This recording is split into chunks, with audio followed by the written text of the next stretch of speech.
Hello, difficulty challenged tubers, and welcome back to Let's Play Shadowrun Dragonfall with me, BlueAnkylo.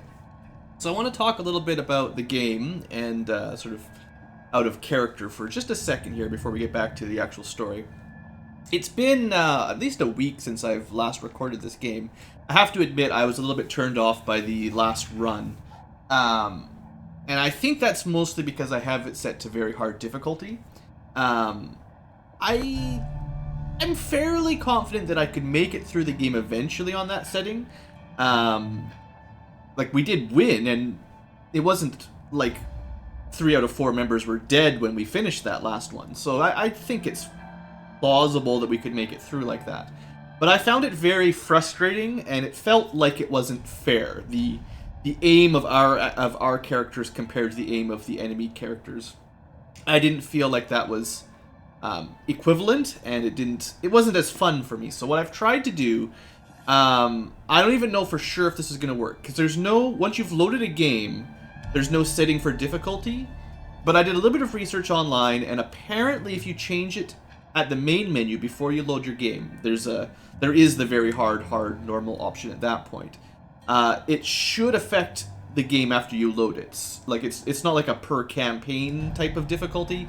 It's just when you load up Shadowrun, you can just change the difficulty for that session if you want.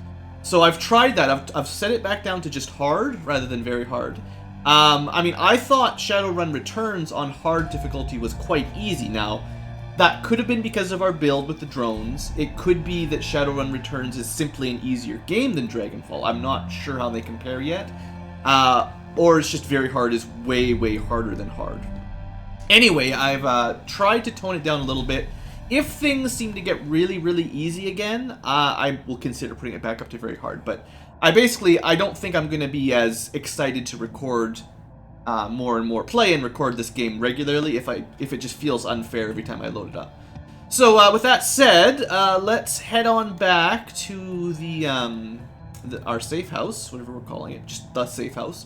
I'll explore the area around later, but I figure first up we'll head back here and check in with our characters. So Blitz is the new man on the team. He's our decker. We obviously needed someone to replace Monica. Can't show you everyone from here, but with Monica dead, we had no one who could use decking. So I mean, we needed someone to fill that role. Blitz looks up at your approach. The table beside him is littered with cigarette butts, and a data jack cable dangles from a portable terminal set up by his side. Hey, Chief, need something? It's been too long. I've already mostly forgotten my voices, so I'll have to work it out again as we go along. Just checking in. You doing all right? His smile widens. Great, Chief. I'm doing just great. He had kind of a goofball voice, didn't he? It's real nice to be able to wind down and relax for a change. No more worrying about this ganger or that ganger, sneaking behind me and slipping a knife between my ribs. He slaps the table with a grin. It's a good change, Chief, I gotta say.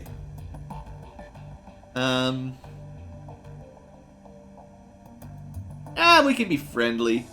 Glad to hear it. I'm happy to have you on the team. He knows. Of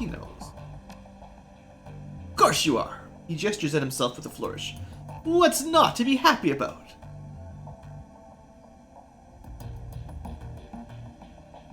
Ask him about the last run? Sure.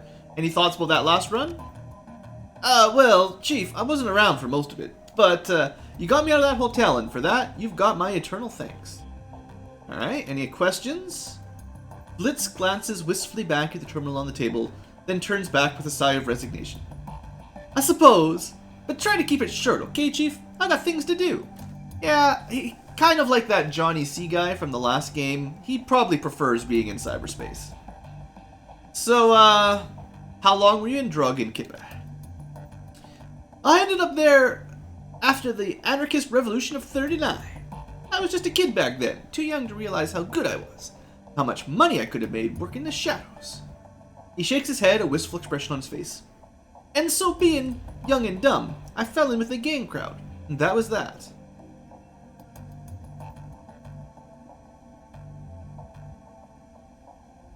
Alright, so you know, why should I trust you if you used to be a ganger? It doesn't sound like you've made great life decisions in the past. Like, you know, you're just, I don't know, I don't really want to press him, but, you know, see. Why wouldn't you, Chief? I mean, just look at me. He does his best to give you a winning smile. I'm a trustworthy guy. Alright, give me some more info on those guys. Well, I don't know all that much, Chief. I wasn't a member of the gang leadership or anything. I'm not really sure why you care either.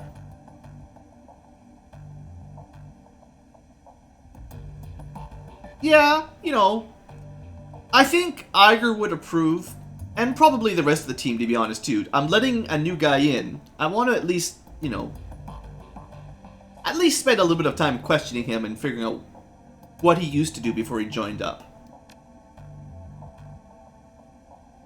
If that's what it'll take for you to trust me, fine. Anything for you, Chief. Well, where to begin? When I first arrived at Dragonfall, I spent some time taking in the lay of the land. The Schwarzherzen were still a pretty small gang, strictly street level, but I could see they were going places. I did a little pro bono decking for the leader, a fat little dwarf named Dieter. Probably Dieter. Soon enough, I was part of the family. For a drug gang, the Schwarzherzen were decent enough folk. I made a lot of money with them. Helped them take the hotel in the first place. We had a lot of good years there. Then Dieter was killed in a firefight, and our happy little family fell apart. Was that, you know, a day or two ago? Blitz takes a deep breath, shifts his weight from one foot to another. Not exactly. The Schwarzherzen maintained their hold on the Dragonfall, but the change of leadership was bad news for me. After Dieter kicked the bucket, his second-in-command took over. She was a real piece of work, called herself Leonie Luster. She had a vicious streak a mile long, and she was none too fond of me. I can't imagine why not. I know, what's not to like?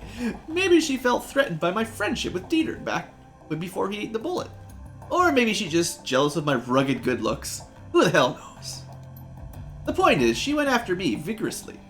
Within 24 hours of Dieter's death, I had a price in my head, and then the hotel got taken over. So that's what you need to know about the Schwarzherzen. They were a great gang. A powerful gang. I helped to make them that way. Then they had a management turnover and everything went to hell.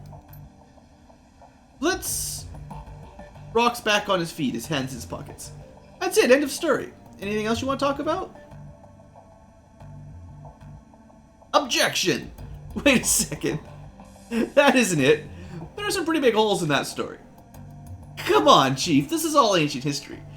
Wouldn't you rather talk about the future, the runs we're going to go on, all the money we're going to make? Blitz, tell me what happened between Luster putting a price on your head and the hotel getting attacked. Did you do it? Alright, Chief, fine. If that's what it takes to make you happy. So I was in a bind, right? The members of the Schwarzherzen who were loyal to Luster were all out for my blood, and none of the others were going to stick their necks out for me. The advantage of being a ganger is protection in numbers. When those numbers turn against you, you've got to get creative if you want to stay alive. So Blitz taps the plastic of his data jack. What I had to do. Luster had declared war on me, so I retaliated, and I won. All without ever firing a shot. Yeah, he did something to cause the other gang to attack.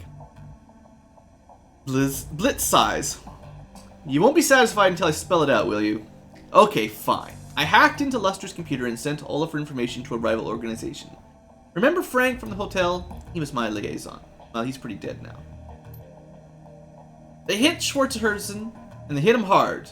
And they took the hotel. And they took me. I'll admit that the plan backfired a little. Now, I'm not sure if I appreciate this kind of behavior, but I'm not gonna call him out on his behavior. If your homies turn on you, and they basically, well, they had a price on his head. They were planning on killing him. If he's telling the truth, which, I mean, he could be lying, I guess. But assuming he's telling the truth, yeah, all right. I'll give you a pass on that one. Let's out a sigh of relief. Thanks, Chief. I knew you'd understand. Now, if you don't mind, I'd like to get back to what I was doing. He gives you a lazy salute. We'll talk later, I'm sure, and Chief, I'm glad to be a member of the team. I mean, I don't have any reason to distrust him really just yet. Probably. So, we'll keep him around for now. Seems okay. Hey, who's my boy? Who's that good little dog? You look down to see a pair of bright eyes set into a scruffy face looking up at you. Dante. Looking down into those huge brown eyes, you see intelligence and sadness. On some instinctive level, he must know that his master is gone. Dante lets out a small whine, then rubs his head against your leg.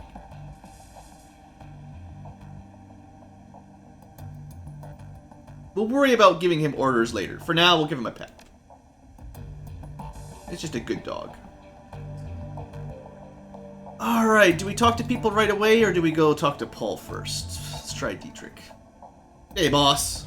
What can I do for you? I guess this guy had kind of the gruff old man's voice, right? He's supposed to be older. How are you holding up? He seems to take Monica's death harder than the others. Dietrich shakes his head, a wistful expression on his face. Nah, no harder. But I'm less buttoned up than the others are. Our girl never let herself show any weakness. And Glory, well, she's too full of chrome to feel much of anything. Me, I don't give a damn. I've spent too much of my life putting on a show for others already. What's that supposed to mean? I used to front a punk band way back when. Believe it or not, I spent a pretty good chunk of my life on stage. Whenever we weren't playing, I was living up our fans' expectations. Spouting off, getting into fights, getting drunk, getting laid. Not a bad life, all things considered. Wait a second, you can sing? He regards you with a critical eye. I was the front man for a punk band, boss. Fuck no, I can't sing.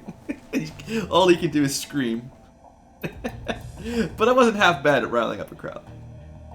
Alright, what was your band's name? Oh, I doubt it, boss. We never got any airplay. Sure. Come on, Dietrich. Alright, if you insist. The band was called Meister Kampf. Spelled out just like it sounds, in big capital letters with an exclamation point. We weren't a big act or anything. We sold a few records here and there and toured around Europe. We had a decent following in England, and we holed up in London from 31 to 36. Spent most of our time slumming it around the East End and picked up enough Cockney to irritate the folks back home. He shakes his head. Truth be told, that whole chapter of my life is a bit of a blur. We didn't do it for the fans or the fame. We sure as shit didn't do it about money. All that mattered to us was staying young and drunk and angry. Takes a moment to examine his gnarled hands and a sad smile on his face. We managed the second two. Good God, where's the time gone? Dietrich shakes himself from the reverie and looks back up at you. That familiar, easy grin returns to his face. Well, anyway, boss. Everything ends eventually, and I washed my hand of all that years ago. So, let's change the subject if you don't mind. Alright, so how'd you get into the running? Wasn't as big of a leap as you'd think. I had already a healthy disrespect for authority, and I had the magic to back it up. One nice thing about shamanism, as long as you keep your idol happy, it doesn't matter what else you do. The Dragon Slayer chose me to be his servant, and as long as I was scrapping with someone bigger than me, he didn't much care what I did on stage or in the shadows, whether I did it on stage. Tell me about this Dragon Slayer. I am a shaman as well, I should be interested. Not much to tell. He chose me when I was just a kid. I'd always feel him in my heart, goading me to laugh louder, hit harder, and get rowdier than the rest. Of course, my family didn't understand. But the hell with them, I thought. I knew that I was destined for greater things. So I listened to him, and I cracked the skulls of a lot of bad people. He saw this and was pleased, and rewarded me with magic. And I used that magic to crack bigger, thicker skulls, and so on. It's a simple life, but a good one. Alright, anything else about that last run? Well, we found Winters. That's something, I guess. Whole thing leaves me feeling uneasy, boss. At least we have a direction. Take it easy. Well, I mean, it wasn't a failure. The main objective was to find Winters. He was already dead. We got some info off of him. Oh, we'll turn that in a second. The stuff that we failed on was the side quests, the secondary objectives with those other people. Iger? Iger turns to face you. There's a pained look on her face. Look, I owe you an apology. I'm listening. When Monica died, I was pissed. That probably doesn't come as a huge surprise, but I took that anger out on you, and I shouldn't have. Seeing Winter's body like that was enough to convince me. Couldn't have done anything to help Monica, and I couldn't have either. We're dealing with something new. Monica was a good friend of mine. Her death hurt. I got carried away, and I said some things I shouldn't have. I want to apologize for that. Her body relaxes, she begins to turn away. Anyway, that's all I wanted to say. There's a few things I want to say too, Iger. She stops and turns back to face you. You can see the wariness behind her eyes. Go ahead. Nobody's stopping you.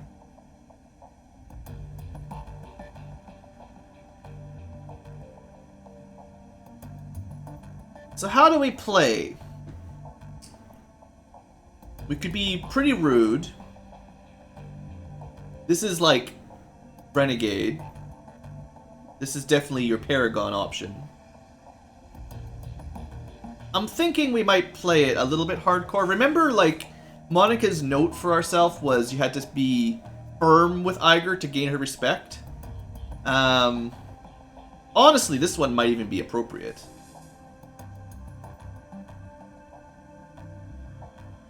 This is actually more of like an idle threat, isn't it? You're going to regret it. Maybe we just take the hard line. I mean, I'm always trying to be reasonable here, but, you know, I've heard Iger respects... Yeah, okay, we'll go with this. That weak-ass apology changes nothing. Your behavior after Monica's death was inexcusable. She nods appreciatively. Some backbone. That's good to see. You're right. I was out of line and I won't question your competence again. Not in front of the others, at least. But I won't lie, I still have concerns about you. Okay, so we pushed and it worked. That was definitely the right line as far as I'm concerned then.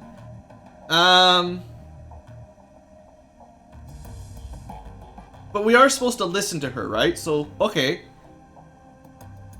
What's the issue then, Iger? You won't disrespect me in front of the group anymore, so you're going to keep your end of the deal. You're going to behave. Now, what's the problem? Basic ones. I don't want to see history repeat itself.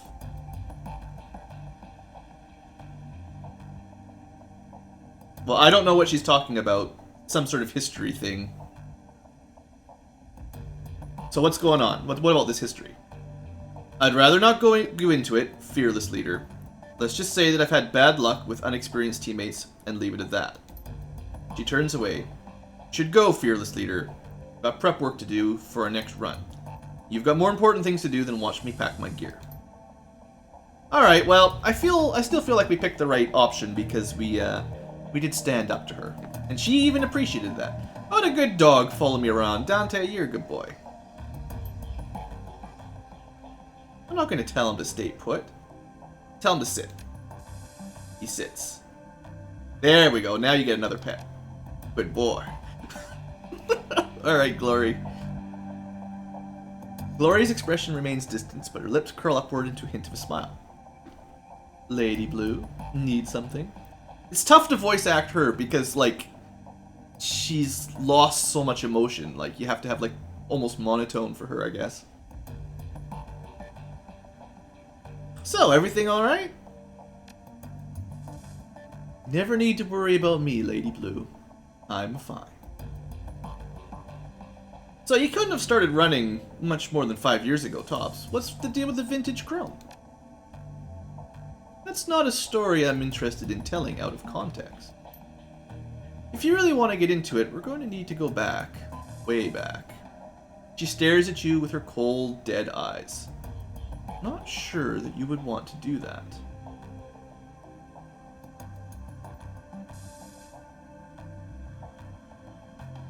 Well, you say you'll give me answers when we talk about your past. Let's do it. What do you care? There's no hostility in her voice. If anything, she sounds suspicious. Well, This is probably what Monica would have said. And I'm trying to be like Monica. That's my goal in life, apparently. So, because I'm the leader of this team, and I need to know as much as I can about the runners who are working. She pauses for a moment, considering, probably cocks her head to the side. Then she nods. Alright, fine. We can talk. But we're doing it on my terms. This is a long story, Lady Blue. Long and ugly and cruel. Are you sure that you want to hear this? Sure. Alright. I'm going to start at the beginning. Not for you, for me. I guess that it might help me to say all of this out loud. She takes a deep breath, then slowly releases it. When she speaks, her voice comes out in a cool monotone. My family lived in Stuttgart. It was a nice enough place, I suppose. My parents worked as wage slaves for IFMU. My mum was a good person. Once upon a time, my father was a decent person as well. That's what my mum always told me. But I never knew him that way. She pauses for a long moment. When she begins speaking again, some of the ice has fallen away from her voice. For the first time since you've met her, Glory sounds alive. The dad I knew was an old, damaged Euro War vet who turned to hardline religion to make sense of the world. In Stuttgart, that meant either the Ritter Christi or their fascist cousins, the Kreuzritters? My father chose the latter path. You forget how latter and former worth? That's the latter. That's the former. Former is like further back. Latter is the last. How I remember it. I probably just messed it up on camera and everyone's gonna laugh at me. I still remember hiding in my room when my father had his Kreuzritter brothers over for prayer group. They would drink and get rowdy, then spend an hour or two riling themselves up with talk about heretics and the devil's work. Then they'd go find some poor elf or dwarf, stomp the living shit out of them, and drown them in the Neckar. Wow, what a great crew. Meanwhile, I'd be holed up at home with Mum, who would commemorate the event by drinking a bottle of wine and crying herself to sleep.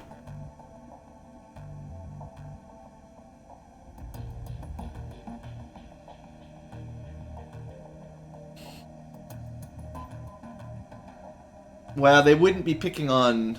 It's less likely they pick on mages, because mages can fight back and burn you to a crisp. And orcs probably hit considerably harder than elves. So it's a little bit... I mean, I can see where that would be going. You gotta pick on the weaklings.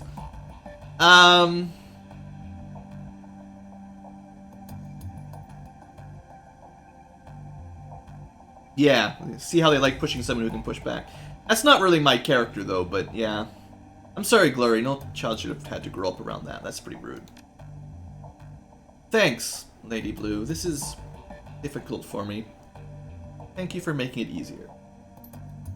Anyway, aside from the fact that my dad and his buddies were a bunch of murderous assholes, life was pretty normal. I went to school, made friends, hung out with my mom, kids stuff. Then I turned 14 and everything went to shit. Like it does for everyone. Glory pauses, then swallows hard. Ever so slightly, her cheeks flush red. Suddenly, she looks self-conscious, as if she just snapped out of a trance. As quick as it came, the flush of emotion disappears. I don't want to talk about this anymore. Well, she obviously got a boyfriend. Well,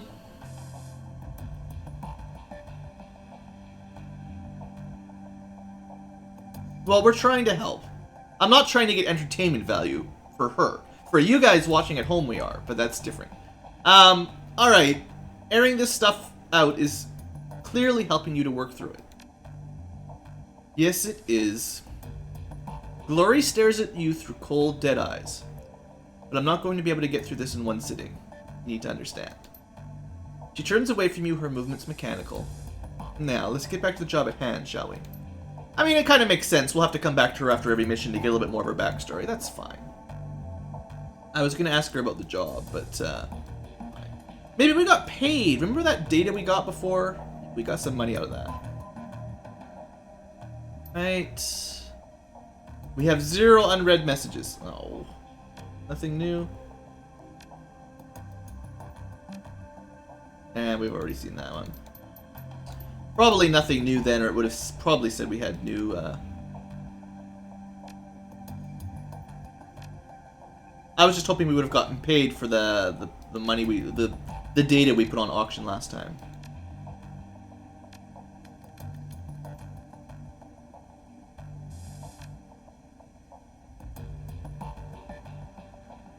Thought I already did this though. Oh, here we go. Claim payment for sold. There we go. So okay, good. So we were able to get it. I thought it would go to your inbox, but it just stays on the Shadownet, I guess. So this was from the very first mission, the one where Monica died on, where we managed to hack that computer. And we got ourselves about 500 million. Not bad. We lose a little bit from escrow. Fine. Cool, cool. BBS for relevant keywords. Where to find elves and client screen. What? Is there any elf clubs or bars in the downtown area? I really want to meet one. They're just so beautiful. Maybe we can go dancing. Do elves like dancing? There's one on the Torstra. I forget what that even sounds like. Is it like an F sound? Torstrophe? Something like that. Bring a bouquet of roses. Elves love a romantic. The elf clubs I know of are members only due to creepy groupies like you. Not really appealing when a guy is only after them because of the shape of their ears. That's great. Benno is a fraud. I broke my first rule. Always get full payment up front. Left me hanging for 50% of the cash after I completed the job. I'm sure he'll have changed his name by the time this posting goes up. Male elf, brown hair, gold eyes. Look to be in his mid-30s. Be careful who you work for. I'll try to keep that in mind if that comes up. If we run into a male elf with golden eyes, that'll be the tip. Never thought I'd see admit to a mistake on here. Thanks for the heads up. Keep my eyes open. Forward any info I come across. Sent you some surveillance footage. Is this your man? Sure is. Nice. I'll split the take with you if this lead pans out. Good to find there's still some honor among runners. That's cool. Maybe they got him. Alright, well that's probably it then for the computer. Alright, let's go turn this information in. We've already spent like an entire episode's worth of time just catching up with people.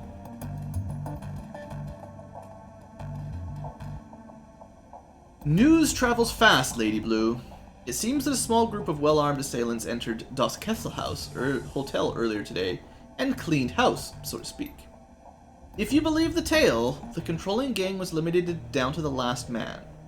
Then the assailants strolled calmly out of the front door, leaving a rather interesting power vacuum in the residence of the Drogen Krippa in their wake. Amsel fixes you with a hard stare.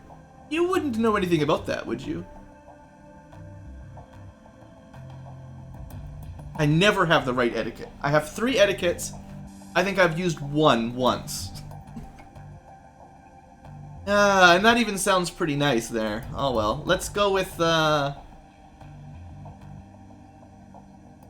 honestly didn't have a choice.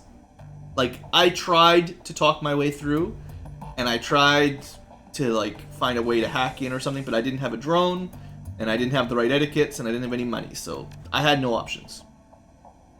Well, perhaps there was no other way. I applaud your dedication to completing the mission. But I would recommend subtlety where possible. Mass bloodshed is not always the... I know, Paul. I tried. But enough of this. We have more pressing matters to discuss. Amsel's expression is harder than you've seen it before. When he speaks, his voice is grim. Iger has told me of Greenwinter's death. He said that he died in the same manner that Monica did. It wasn't a pretty sight. I know that you and Iger have had your differences. I'll tell you that she was badly shaken by the sight of Winter's body. Yeah, I got that. She also mentioned that you found something in Winter's safe, a package full of very old discs. Of course you can. But God. Gingerly, Amsel lifts a disc from the bundle and holds it up to the light. Slowly, he begins to turn it in his hand, causing a rainbow pattern to shimmer across its surface. I haven't seen one of these since I was a boy. Have any one of you, like, okay, this probably depends a lot on your age even nowadays. I assume, I don't even know for sure, most of you younger folks at least know what a CD is, even if you don't use them. But, like, I don't even use them anymore either. Everything's all digital, or if you use, like, USB thumbsticks and stuff, and then, like, just cloud storage for everything. But, like, I haven't, like, there was a time, a short time, where we burned all our data to CDs and eventually DVDs. It may not have lasted very long, though. And then we start talking about VHS and 8-track, even older storage. Alright, anyway, sorry, sidetrack. Sorry, a DVD-RW, a data storage medium from the mid-2000s.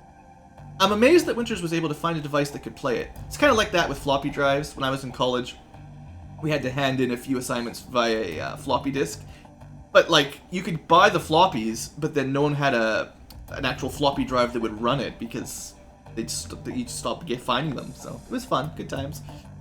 Yeah, it is actually hard with old technology to even make it work. Do you know how we can read these things? He puts down the DVD in his hands and quickly inspects the others. The first disc that I looked at might be readable. The others are damaged, some severely so. I have my doubts about them. Speaking of which, if you have stored important information on a DVD-RW, you might want to check it, because they have a shelf life of, like, a couple years. Once it goes much past that, you run the risk of them not working at all. Maybe some of the better, more expensive ones last 5 or 10, but I wouldn't trust them for long term. For now, let's concentrate on the undamaged disc. There is a little shop outside, the Data Haven. Talk to the proprietor, Malit Hoyle. Malit. I'm just gonna go Holly. That's probably not right. She might be able to help. Tell her to put the cost of the device on my account. Alright, I'm on it. We're not gonna be rude. Okay, so it's probably about the time that I need to cut my 30 minutes out. I know we didn't get a lot accomplished today, but we talked to our crew, and I expect next episode we should be able to wrap out the Crates Bazaar stuff. So I'll want to, like, spend my karma points and shop and stuff. So we'll do that next episode after we send Malit the DVD. But yeah, I want to try to keep these episodes around 30 minutes so that I can upload 2 a day again. That's kind of my goal here. So we gotta keep them a little shorter for me to be able to do that. Anyway, thanks for watching, folks. Hope you've enjoyed. And, you know, it's the nature with some of these RPGs is we spend a bit of time going over some story stuff every now and then. I'll try to minimize the intro talks so that we don't waste too much time in the future. But, you know, some things you just gotta say out loud. Anyway, folks, see you guys next time, and have a great day.